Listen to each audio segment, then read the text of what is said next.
पापा, आप मेरा मोबाइल टॉप अप भूले तो नहीं ना? मुझे अभी चाहिए, अभी के अभी।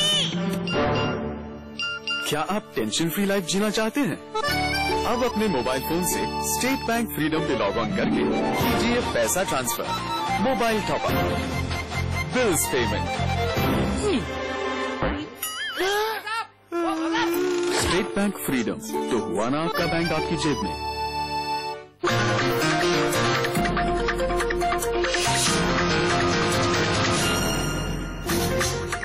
हमारी रोज की जरूरतें ही नहीं, पूरे देश की अर्थव्यवस्था का भार अगर कोई अपने कंधों पर उठाता है तो वो है ट्रक, जिनका सफर रात दिन चलता रहता है। इसलिए हमने सोचा कि इस बजट से पहले हम क्यों ना ट्रक के सफर के जरिए जाने पहचाने कि कैसा है हमारे देश में बुनियादी सुविधाओं का हाल और क्या है दूर दराज के गांव में लोगों की वित्त मंत्री से उम्मीदें।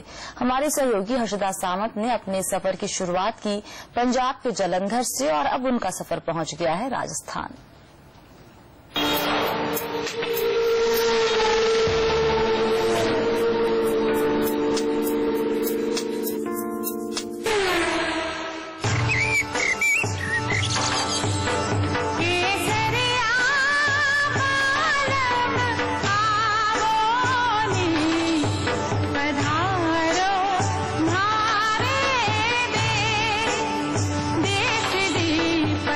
राजस्थान में हमारा स्वागत किया इन खस्ता हाल सड़कों ने और हमारा ट्रक जो 50 की स्पीड पर चल रहा था उसकी स्पीड 15 हो गई। इंफ्रास्ट्रक्चर पर इतना पैसा खर्च कर रही सरकार को एक नजर इन सड़कों पर डालनी चाहिए।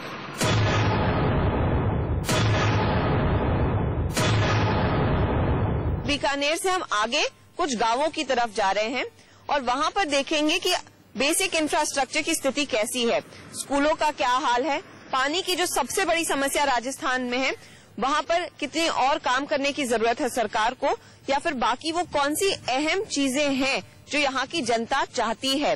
बीकानेर से करीब 125 किलोमीटर दूर हम खाजूवाला की तरफ जा रहे हैं। अब खाजूवाला बीकानेर की एक तहसील है जिसमें करीब 32 ग्राम पंचायत हैं और 300 गांव। हम पहुंचे सामरदा, जहां हमें मिली यहाँ की पहली महिला सरपंच तारा देवी। ये 5वीं बार है कि तारा देवी इस गांव की सरपंच चुनी गई हैं। रेगिस्तान के बीचों बीच यहाँ हमें दिखे सरसों के लहलहाते खेत। सालों पहले बनी इंदिरा गांधी कैनाल योजना से यहाँ के गांव में नहर का पानी पहुँच रहा है, जिससे खेती में आराम मिला है। लेकिन यहाँ आज भी पीने का पानी लाने के लिए लोगों को 8 से 10 किलोमीटर दूर जाना पड़ता है। अभी तक सिर्फ हैंडपंप जो लगने थे 100 हैंडपंप मेरी पंचायत में स्वीकृत हैं, वो शुरू हुए हैं, अभी 2 दिन के अंदर शुरू हुए हैं। लेकिन वाटर वर्क्स का जो काम है सामरदा में वो अभी तक शुरू नहीं किए गए। धीरे धीरे सरकार और गांव वालों की कोशिशों से पानी बिजली की व्यवस्था बेहतर हो रही है, लेकिन शिक्षा और स्वास्थ्य सेवाओं के हालात खस्ता हैं। यहाँ हेल्थ सेंटर नहीं है और जहाँ सेंटर है भी वहाँ डॉक्टरों और नर्स की कमी है। स्थिति इतनी खराब है कि 5 गांवों के लिए एक ही नर्स है।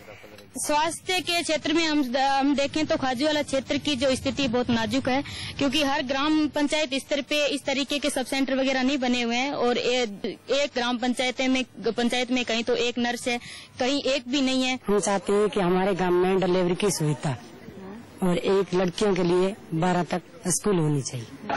इस इलाके में एक ग्राम पंचायत में 7 से 8 स्कूल हैं। बच्चों को पढ़ने लिखने का शौक भी है, लेकिन शिक्षकों और पढ़ाई के सामान की कमी इन्हें निराश करती है।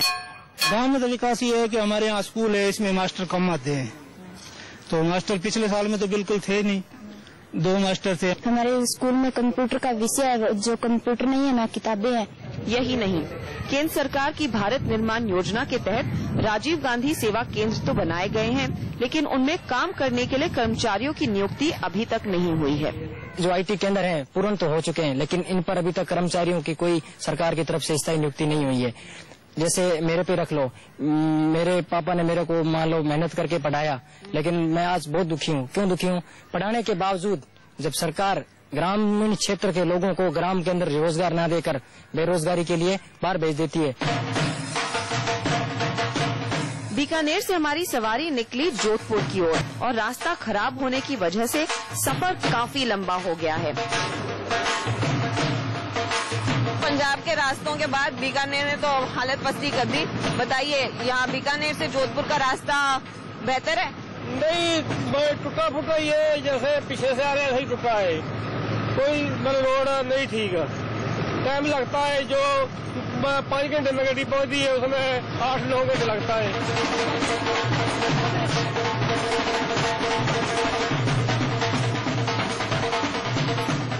अपने पेट में कूद रहे चूहों को शांत करने के लिए अब हम रुक रहे हैं एक ढाबे पर। नागौर जो जोधपुर के रास्ते में है, उससे करीब 15 किलोमीटर पहले हम बारानी विलेज में रुके हैं। ये इलाका वैसे हाईवे से ही सटा हुआ है और यहाँ के एक ढाबे पर हम खाने के लिए रुके थे। और यहाँ पर जो ट्रकर्स हैं, जो गाड़ी चलाते हैं, वो हमारे साथ हैं और साथ ही जो ढाबा चलाते हैं वो भी हमारे साथ हैं। इनसे बात करते हैं कि ये कितना सफर तय करके आए हैं और इनका अब तक का यहाँ पर एक्सपीरियंस कैसा रहा है। बताइए सर, आपका नाम क्या है, आप कहाँ से आ रहे हैं? परमेश्वर, मेरा नाम, जलंधर से आ रहे हैं। और रास्ते की स्थिति क्या है, क्योंकि हम भी जलंधर से आए हैं? रास्ते की स्थिति बहुत खराब है जी, और रोड सारा टूटा पड़ा हुआ है, और समस्या बॉर्डर वाली समस्या, बॉर्डर 24 घंटे लग जाते हैं। और रास्ते में आज जो पुलिस वाले हमारे को परेशान करते हैं, 200-500 रुपए ले लेते हैं। ये हमेशा की बात होती है, पुलिस वाले परेशान? हमेशा की बात है, रोज हमेशा की बात है। क्या ये हमेशा खराब होता है या फिर इसी ट्रिप में आप खराब देख रहे हैं? हमेशा तो टूटता रहता है, बारिश आती है वापस टूट जाता है, सही काम होता नहीं रोड का। तो आपको लग रहा है जो आपसे टोल का इतना पैसा वसूला जा रहा है वो खर्च नहीं हो रहा है? खर्च कहाँ हो रहा है, खर्च होता है, रोड तो सही नहीं है, खर्च कहाँ हो रहा है। अगर रास्ता टूटा हुआ है तो हमें 4 गियर की जगह 2 गियर में गाड़ी चलानी पड़ती है, उसमें डीजल का खर्चा ज्यादा ही होता है हमारे। रास्ते की काफी ज्यादा यहाँ पर दिक्कतें हैं, लेकिन इसके अलावा आप देखें, एक जो सबसे बड़ा मुद्दा भारत में पिछले काफी समय से रहा है वो है महंगाई का। आप एक ढाबा चला रहे हैं, महंगाई का आपके बिजनेस पर कितना असर पड़ा है? मैम, ऐसा है कि 100 के पीछे 35% इसका प्रभाव पड़ा है हमारे बिजनेस पर, क्योंकि जिसमें ऐसी है कि इस महंगाई की मार के कारण से हम जो आने वाले ग्राहक की पूरी संतुष्टि नहीं कर सकते। जो पहले हमारे ये स्तर था कि हम 100 रुपए के अंदर 5 रुपए के अंदर संतुष्ट थे, जबकि अब ये पोजीशन हो रही है कि 100 रुपए के अंदर 105 हम जेब से खर्च कर रहे हैं, तो भी हमारा ग्राहक संतुष्ट नहीं हो रहा है इस महंगाई की वजह से। आप भी इसी गाँव के रहने वाले? हाँ।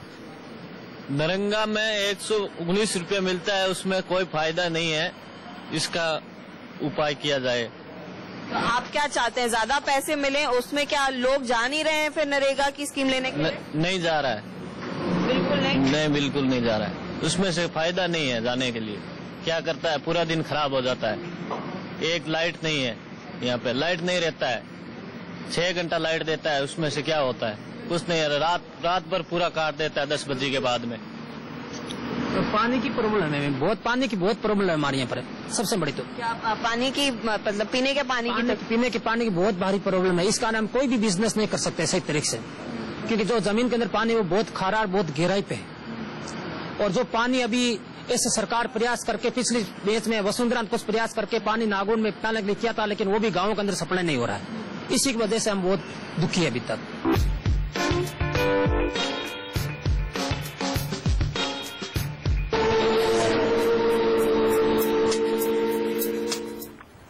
और इस हफ्ते सिनेमाघरों में रिलीज हुई है 2 फिल्में, पान सिंह तोमर और लंदन क्वेडिस न्यूयॉर्क। कैसी है ये फिल्में, बताएंगे छोटे से ब्रेक के बाद। डकैत मिलते हैं पार्लियामेंट में।